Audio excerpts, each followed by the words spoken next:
ભારતીય જનતા પાર્ટીની દિલ્હીની અને ગુજરાતની સરકાર સંપૂર્ણપણે નિષ્ફળ રહી છે અને પોતાની નિષ્ફળતાઓને ઢાંકવા માટે ગાય માતાનું પૂંછડું પકડવાનો પ્રયત્ન કરી રહી છે. જે કંઈ કેરાલામાં ઘટના બની, એક મિનિટની પણ વાર લગાડ્યા વગર કોંગ્રેસ હાઈકમાન્ડે કહેવાતા એ યુથ કોંગ્રેસના લોકોને પક્ષમાંથી હાંકી કાઢ્યા અને કોંગ્રેસ પાર્ટીએ માંગણી કરી કે કેરાલામાં જે કંઈ ઘટના બની છે એમાં કડકમાં કડક પગલાં એના સામે લો. આ કોંગ્રેસ અને જે ગાયના નામે રાજકારણ કરે છે, અને મારે પૂછવું છે, વિજયભાઈ રૂપાણીએ કહ્યું ને કે કોંગ્રેસ જવાબ આપે, મારે એમને પૂછવું છે કે ગુજરાતની ગાય તમારે માતા અને કેરાલાની ગાય એ તમારી માતા નહીં, નોર્થ ઇસ્ટ સ્ટેટની ગાય એ તમારી માતા નહીં. આ ભારતીય જનતા પાર્ટીના ઉમેદવાર,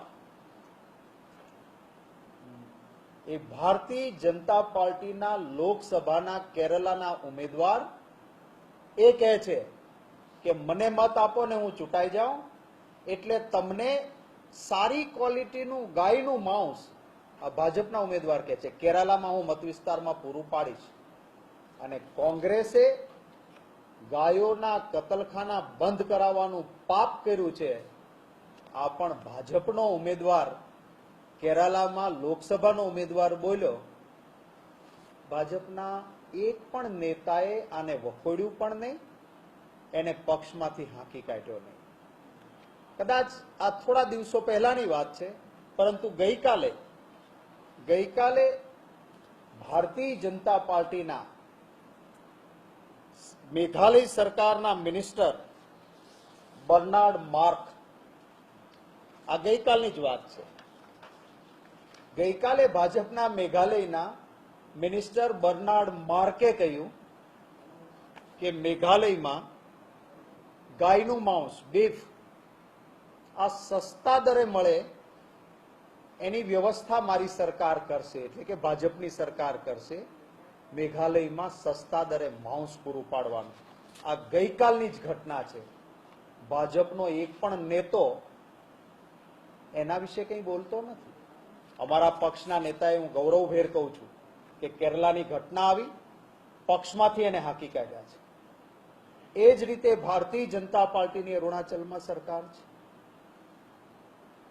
એ રાજ્યોમાં જ્યાં જ્યાં ભાજપની સરકાર છે એમાંના રાજ્યો ગાયના કતલખાનાની છૂટ જેટલી કાપી હોય તેટલી કાપો.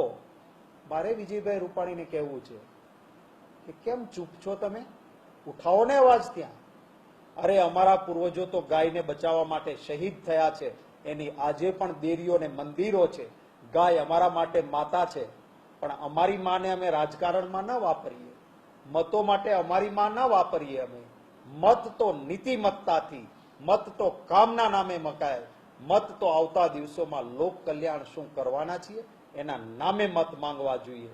પરંતુ નિષ્ફળ અને પાણી વગરના રૂપાણી એ કોંગ્રેસ પર સવાલ ઉભા કરે છે, ત્યારે મેં ઉભા કરેલા સવાલો, મેં રજૂ કરેલા આધારભૂત પુરાવાઓ, એમાં ભારતીય જનતા પાર્ટીને શું કહેવું છે એનો જવાબ આપે.